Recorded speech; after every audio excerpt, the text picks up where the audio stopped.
할렐루야. 오늘 하루도 복된 하루입니다. 하나님의 말씀이 우리 삶을 이끌어 가시고 그 이끌어 가신 그 말씀으로 하나님의 복을 누리는 하루가 될 것입니다. 우리 성령 하나님을 의지하며 우리 주 예수 그리스도의 이름을 선포하며 나아갑시다. 호세아 말씀을 통해서 하나님의 마음이 무엇인지를 분명하게 새기는 이 아침 되길 원합니다. 5월 8일 수요일 아침 예배 성삼위 하나님께 올려드립니다.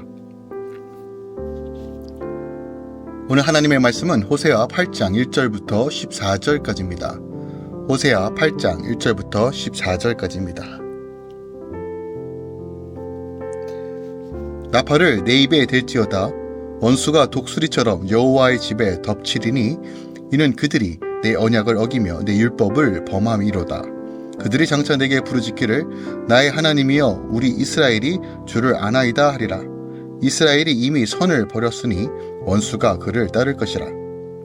그들이 왕들을 세웠으나 내게서 난 것이 아니며 그들이 지도자를 세웠으나 내가 모르는 바이며 그들이 또 그 은, 금으로 자기를 위하여 우상을 만들었나니 결국은 파괴되고 말리라. 사마리아여 내 송아지는 버려졌느니라. 내 진노가 무리를 향하여 타오르니 그들이 어느 때에야 무죄하겠느냐.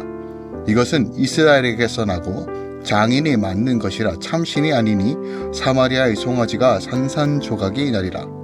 그들이 바람을 심고 광풍을 거둘 것이라. 심은 것이 줄기가 없으며 이삭은 열매를 맺지 못할 것이요 혹시 맺지라도 또 이방 사람이 삼키리라. 이스라엘은 이미 삼켰었은즉 이제 여러 나라 가운데 있는 것에 즐겨 쓰지 아니하는 그릇 같도다. 그들이 홀로 떨어진 들 나귀처럼 아수르로 갔고 에브라임이 값주고 사랑하는 자들을 얻었도다. 그들이 여러 나라에게 값을 주었지라도 이제 내가 그들을 모으리니 그들은 지도자의 임금이 지워준 짐으로 말미암아 쇠하기 시작하리라. 에브라임은 죄를 위하여 제단을 많이 만들더니 그 제단이 그에게 범죄하게 하는 것이 되었도다. 내가 그를 위하여 내 율법을 만가지로 기록하였으나 그들은 이상한 것으로 여기도다. 그들이 내게 고기를 제물로 드리고 먹을지라도 여호와는 그것을 기뻐하지 아니하고 이제 그들의 죄악을 기억하며 그의 죄를 벌하리니 그들은 애굽으로 다시 가리라. 이스라엘은 자기를 지으신 이를 잊어버리고 왕궁들을 세웠으며 유다는 견고한 성읍을 많이 쌓았으나 내가 그 성읍들에게 불을 보내어 그 성들을 삼키게 하리라. 아멘. 하나님의 말씀입니다. 하나님의 호세아를 통해서 경고의 메시지가 오늘 본문 말씀에 담겨져 있습니다. 나팔을 불라고 하십니다. 북이스라엘이 하나님의 언약과 율법을 어겼기에 그들을 심판하고자 징계하고자 원수가 독수리처럼 덮칠 것이다 라고 말하고 있습니다. 사마리아에게 세워진 금송아지 우상은 산산조각이 날 것이며 모든 제단과 성읍도 불에 탈 것입니다. 오늘 하나님께서 호세아 선지자를 통해서 이제 북이스라엘이 어떻게 그들이 징계받고 패망할 것인지, 그들이 의지했던 애국과 아수르에 의해서 철저하게 무너질 것, 특별하게 그들이 만들었고 섬겼던 그 우상들이 어떻게 처처하게 파쇄되어질 것인지, 그들이 얼마나 형식적으로 예배했는지를 지적하고 또한 말씀하고 있는 본문의 내용을 통해서 우리가 더 깊이 하나님의 말씀이 우리 안에 심겨지고 그 말씀이 풀어져서 오늘도 하나님과 가까이 친밀하게 거하는 이 아침 되길 소망합니다. 먼저 8장 1절에 보니까요, 이렇게 기록하고 있습니다. 나팔을 내 입에 댈지어다.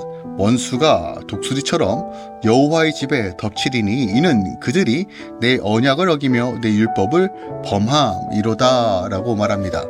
나팔을 입에 대라는 명령은 그러니까 파수꾼들이요, 적군의 침공을 보았을 때 경고의 나팔을 부는 장면을 묘사한 것입니다. 그러니까 장차 이스라엘을 심판할 아수르 군대가 쳐들어올 것임을 오늘 본문을 통해서 예고하고 있는 것이에요. 그리고 이어지는 표현, 원수가 독수리처럼 여호와의 집을 덮치는 것은 앞선 경고가 실제 이루어질 것임을 보여주는 거예요. 그러니까 여호와의 집이라는 표현은 구약 성경에서 일반적으로 성전을 지칭하는 표현이지만 오늘 본문에서 이제 북이스라엘과 관련하여서 우리가 생각해 볼 때 하나님의 약속을 따라 부여받은 가나안 땅, 또는 하나님의 언약 백성인 이스라엘을 지칭하는 것으로 해석도 가능하다는 거예요. 그러니까 이런 표현으로서 이스라엘 백성들이 지금 이 예언을 듣고 얼마나 스스로가 이것을 인지하지 못하고 있는지도 우리가 어느 정도 유추해 봐야 됩니다. 그들은요, 당연히 물론 그들이 여전히 제약 가운데 살고 있지만 당시 유대나 이스라엘이나 가지고 있던 생각이 뭐냐면, 우리는 선택받았다, 하나님께서 약속하셨다, 이 약속의 땅에서 우리가 절대로 멸절당하지 않을 것이다 라는 생각이 강력하게 있었어요.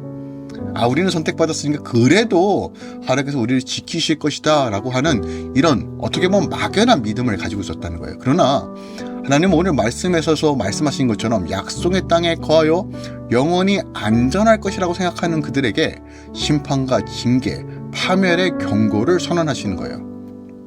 그러니까 이러한 본문 말씀은 결국 범죄한 자는 그가 어디에 있든 간에 반드시 하나님께서 그 행한 대로 심판하시겠다는 이 성경 전체의 말씀을 보여주고 있는 것입니다. 또한 이런 본문 말씀에서 사람이 어떤 위치에 있든 어떤 자리에 서 있냐보다도 하나님 앞에서 어떻게 사느냐가 중요하다, 이것이 바로 구원이다 라고 오늘 우리에게 말해주고 있는 것입니다.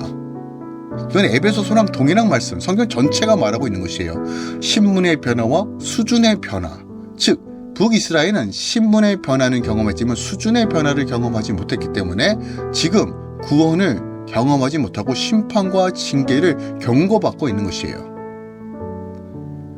이것은 유다 백성들에게도 동일하게 적용되는 말씀이에요. 당시 북이스라엘이 먼저 멸망당했고요. 그리고 100여 년 후에, 200년 후에 유다가 멸망합니다. 그러니까 유다 왕정의 말기에 유다 사람들의 태도와 그들에 대한 하나님이 어떻게 행하셨는지를 보면 동일한 것을 발견할 수 있어요. 그러니까 유다 백성은 약속의 땅인 가나안 땅, 그리고 그 안에서 세워진 성전으로 인하여 그들이 악을 행하지만 하나님께서 특별하게 그들을 보호하여 주실 것이다, 절대로 망하지 않을 것이다, 예루살렘 성전이 있기 때문에 우리는 특별하다라고 생각했습니다. 하지만 그들의 생각과 달리 오히려 하나님의 심판을 받아 나라가 완전히 파괴되고 이방 땅의 포로로 끌려가는 치욕적인 순환을 당하죠. 바벨론에 의해서 완전히 깨집니다. 과거 북이스라엘 사람들이 자신들이 하나님의 백성이라고 우쭐하면서 자신들은 약속의 땅에 거하기 때문에 심판과 징계와 파멸이 없다라고 확신했던 것과 남유다 사람들이 동일하다는 것이에요. 예루살렘 성전이 있고 우리는 다윗 언약의 전통성을 이어받았기 때문에 절대로 하나님께서 우리를 버리시는 일이 없다라고 막연하게 믿었다는 것이에요. 이 본문을 통해서, 오늘 말씀을 통해서 하나님께서 우리에게 무엇을 말씀하고 있는지 들어야 됩니다. 신분의 변화뿐이나 수준의 변화, 이것을 구원을 이루라는 거예요. 즉 우리가 하나님의 자녀라면 어떻게 살아야 하는가를 늘 고민해야 됩니다. 하나님을 두렵고 떨리는 마음으로 경외함으로써, 주의 말씀에 순종함으로써 내 삶 가운데 거룩이 드러나는 삶. 근데 북이스라엘은 철저하게 이 부분에 실패하였고 남유다도 철저하게 이 부분에서 실패하였습니다. 그래서 수치와 모욕과 포로 생활이 시작된 것입니다. 오늘날 교회 생활 또한 신앙 생활도 동일합니다. 하나님의 구원이 우리 안에 있지만 어떻게 우리가 구원을 누리며 구원을 드러낼 것인가는 또 다른 우리 안에 주신 사명과 부르심이라는 것이에요. 세상의 기준이 아니라 하나님의 말씀의 기준, 또 하나님의 말씀에 순종하는 삶을 살아갔을 때 우리 삶 가운데 하나님의 약속의 언약들이 풀어지는 것입니다. 특별하게 2절에 보면 이렇게 기록하고 있습니다. 그들이 장차 내게 부르짖기를 나의 하나님이여 우리 이스라엘이 주를 아나이다 하리이다 라고 얘기합니다. 그러니까 무슨 얘기냐면 위기의 순간에 하나님께 부르짖을 것임을 예고하시는 것인데, 이러한 본문은 그냥 보면 그들이 마치 회개한 것처럼 보일 수도 있을 것 같아요. 하지만 그런 본문이 아닙니다. 이어지는 3절에 보면 우리가 알 수 있어요. 3절에 이스라엘이 이미 선을 버렸으니 원수가 그를 따를 것이다 라는 거예요. 무슨 말입니까? 이들이 이미 자신들은 하나님의 백성이라고 얘기하지만 그에 걸맞지 않은 삶을 살아놓고선 필요할 때만 하나님을 찾는다. 이것을 이스라엘이 이미 선을 버렸으니 원수가 그를 따를 것이다 라고 말하는 거예요. 하나님 나의 하나님이라고 말을 하지만 정작 그들의 삶은 하나님의 백성의 삶이라는 증거가 그 어디에도 발견되지 않고 모든 것들이 거짓말이었다는 것을 호세아 선지자가 지적하는 것이에요. 하나님의 백성이란다면 하나님의 언약을 지키며 하나님과 온전한 관계를 위해 살아가야 되지만 그러한 삶이 동반되지도 않았으면서 자신들이 필요할 때만 하나님을 찾고 있는 북이스라엘 향하여 혼합하면서 자신이 원하는 방식으로만 하나님을 섬기는 그들을 향하여 하나님께서 경고하고 말씀하시는 거예요. 너희들은 이미 선을 버렸다. 너희 외침에 내가 응답하지 않겠다라고 하는 거예요. 아무리 부르짖어도 아무리 하나님을 사랑한다 고백할지라도 하나님께서 응답하시지 않는다는 것이에요. 자, 오늘 이 본문 말씀 우리 주는 영적인 교훈을 들어야 합니다. 우리가 전적인 하나님의 사랑과 그 긍휼과 은혜로 하나님의 자녀가 되었지만 기억하세요. 온전한 구원을 이루어가는 삶, 이것이 우리에게 하나님께 요청하시는 것입니다. 이스라엘 백성도 남유다도 이 부분에서 실패했습니다. 성령 안에서 우리가 성령님의 도우심을 따라 거룩을 향해 나아갑시다. 행하고 복을 구하는 기복적인 신앙이 아니라 하나님의 얼굴을 구하고 온전한 관계 안에 주시는 하나님의 놀라운 복을 누리며 살아갑시다. 호사의 외침, 너희는 하나님을 힘써 알라.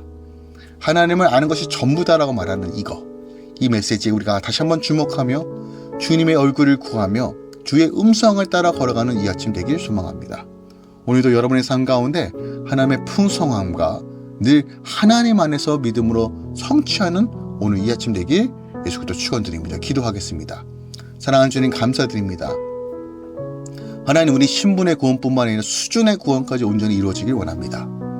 주여 주여 외치는 자, 늘 하나님 필요할 때만 주님을 찾는 그런 자가 아니라 삶을 통해서 주님과 동행하는 기쁨을 누리는 성도 되길 원합니다.